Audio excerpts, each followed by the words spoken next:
Welcome. This is the energy vibration lesson for the sun, full moon mensen voor de maand van juli, 15 juni tot en met 15 juli. Het lezen is veranderd. Dus, this is for the vuur mensen, the element of the vuur zodiac sign. Dat is de Ram, Leo, weeskal, de Ram, Leo, boogschutter en de Ophiuchus. It is on this, omdat nou gebruik ik all 12 huizen. De Ram mensen vind je zelf in de eerste huis. De Leo's is in de vijfde huis. De boogschutter mensen is in de 9 huis.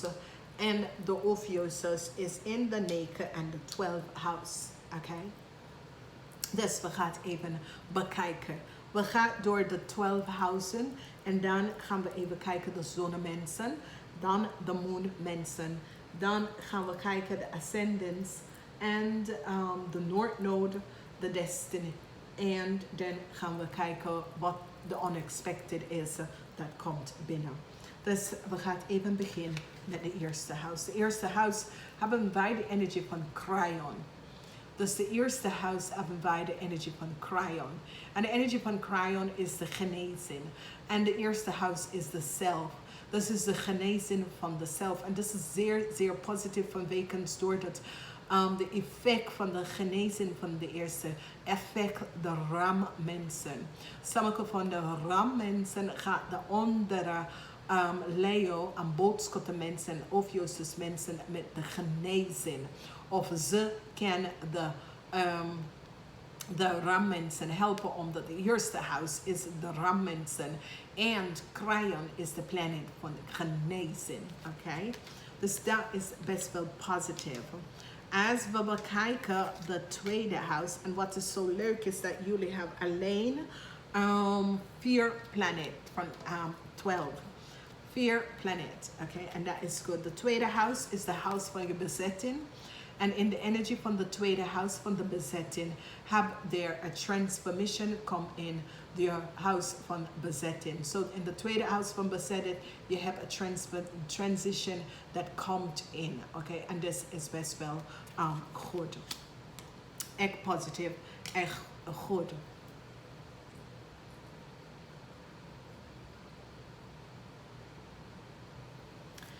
Dan hebben wij de derde huis. De derde huis heeft mee te maken met de position van wie je bent als eengene. En daar heb je mee te maken met de stiermensen. De position van de derde.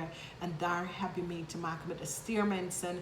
Dus sommige van jullie gaat even connect met de stiermensen. Die gaat je helpen in collaboration. Of die gaat gewoon in je leven komen om jou te helpen. Dan hebben wij de energie van de vierde huis. De huis van de roots. De vierde huis is de energie. De huis van de roots. En je hebt actie. Dus sommige van jullie gaat op zoek naar wie je bent. En je gaat even opzoeken naar career part en dat soort van ding. Misschien nieuwe baan en dat soort van ding komt ook voor jou. De fifth house is de huis van de Leo's. En de Leo's gaat even connect met de weeskal mensen. En dit is best wel goed. Dus dit is zeer, zeer positief. Sommige van jullie Leo's gaat echt de iedereen even gaan even uitzoeken. En je gaat even connect met de weeskal mensen. En dit is best wel positief voor jullie. Dan we hebben de energie van de zesde house. Zesde house heeft mee te maken met de Leo's. En dit is een zeer, zeer positive alignment van energy. With the energy van de zesde house. This is good. This is positive. This is good alignment. Creativity come in the zesde house. This is zeer positief van wekens dat jullie Leo's gaat de rest helpen met de creativity, de kunsten. En dat soort van energie. Je gaat even ze helpen om te collaboreren, om fantastisch ontwerpen te doen. Dan hebben wij de energie van de 7 hours van relaxation. The 7 hours van relaxation. This is zeer positief. This is goed, want sommige van jullie gaat even connecten met de vis of de crave mensen. Even in deze house om even relax, geniet daarvan. Ik ken de energie van de vriendinnetjes en de vriend en vriendinnetjes. Onderen komt op en je gaat even met ze. Ik ken family leiden of dat soort van ding. De 8 house van intimacy is de droom.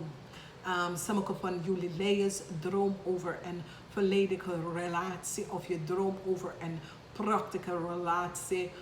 Of je droomt over iemand dat je kan genieten van de intimacy. Okay? Dus je kan een ex-liefde, maar het is een tijd van dromen. Je droomt om iets, iemand binnen je leven te komen waar de intimacy, sommige van jullie misschien is alleen. Check out the love reading in de extended reading en daar zie je, maar het is droom over een prachtige connectie van een relatie. De 9e house is de house van de boodschappenmensen.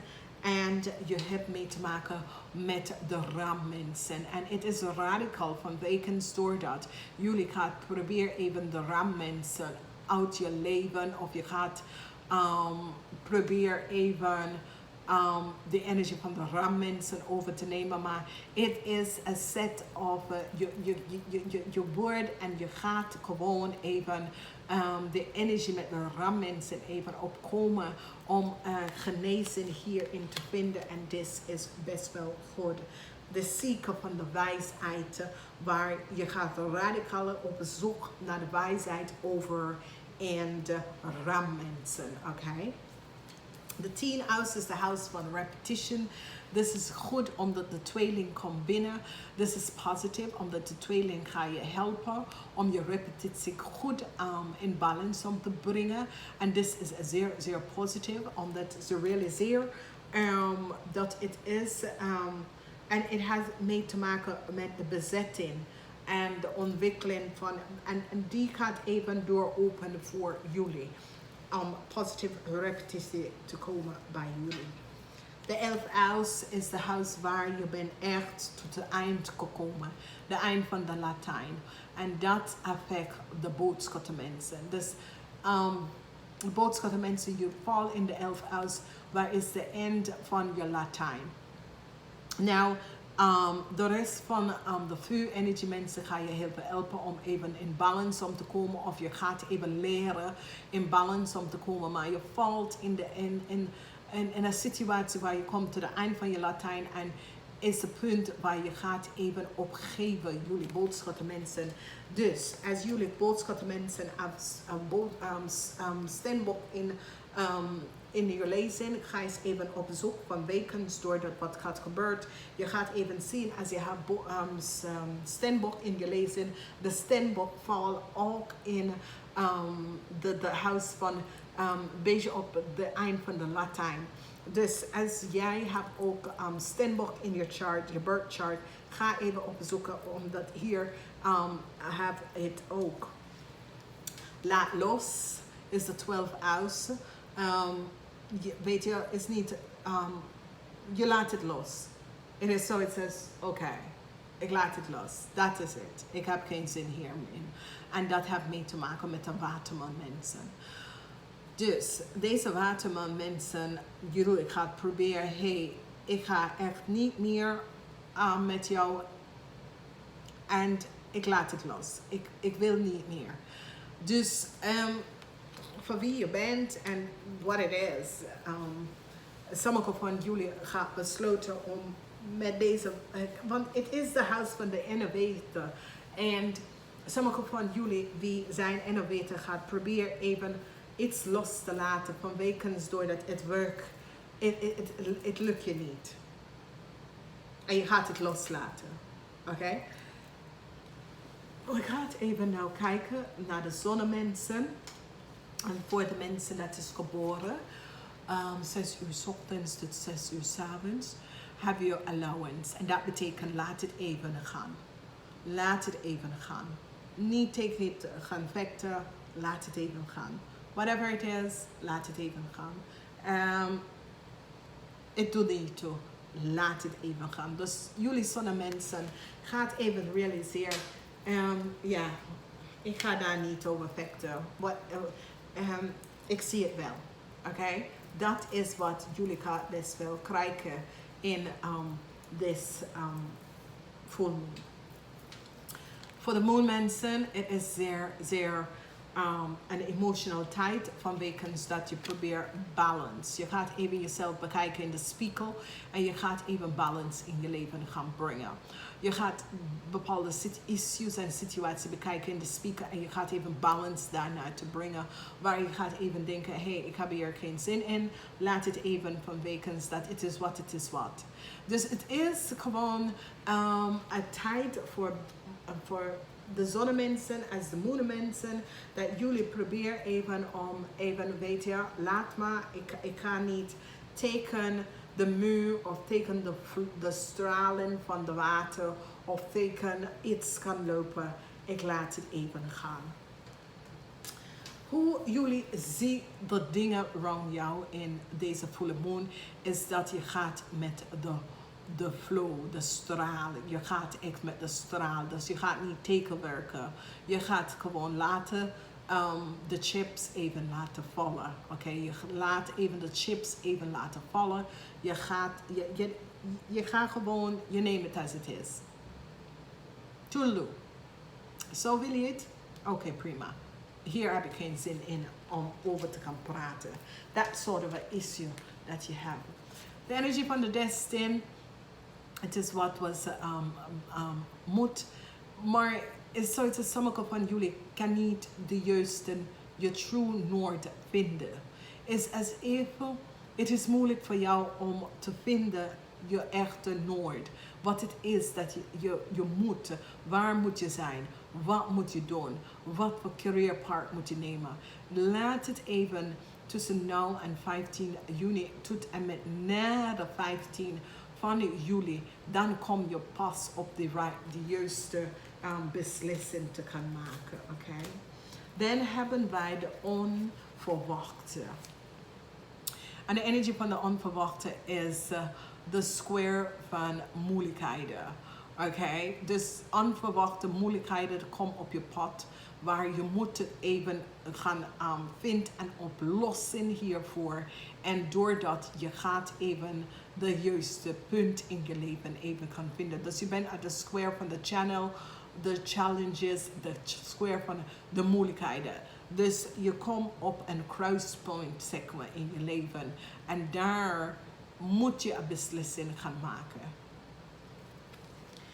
Oh yeah. Ja. Dus dames en heren, het is best wel een full moon voor jullie. Echt, het is en bijna iedereen heeft hetzelfde soort of energy dat komt op met deze full moon. Dus het is niet jullie alleen. De enige mensen die krijgen de geluks was de aardemensen. En ik denk dat omdat ze zijn gestevige mensen, dat is de reden. Maar geef niet op, dames en heren. It is how it is. En we kunnen soms bepaalde situaties niet veranderen. Voor een personalized lezing, dan zie je waar de effect komt bij jou en hoe dat is. Dames en heren, namaste tot de volgende keer.